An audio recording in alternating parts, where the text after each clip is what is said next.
Hi guys, today I'm going to share with you all my recipe for a easy summer bean salad. This is a really great recipe if you're barbecuing or grilling out, or even if you're looking for something light to eat.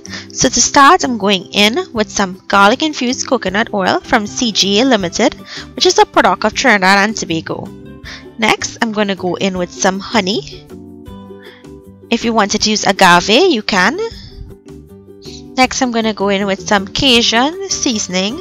This is going to be the salt element in this dish. Whisk to combine.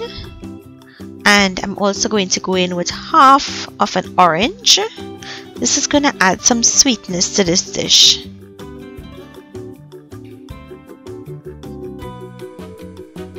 Mix.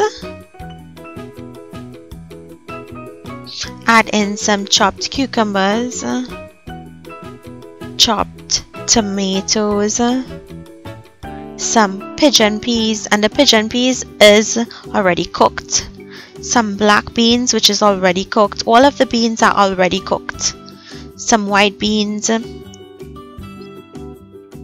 some red beans. I'm also going in with some canned mushrooms, or you can use fresh mushrooms, some chopped Italian parsley, or you can switch it up and use some chopped cilantro or bandania, and some olives. Next, toss to combine, taste and adjust your salt accordingly, and then this is ready to be served. So I hope you guys enjoyed today's recipe. Let me know if you like it, leave me your comments down below. Make sure to give the video a thumbs up and to share it with your friends. Thank you for watching, and I'll see you guys another day with another one of my recipes. Enjoy!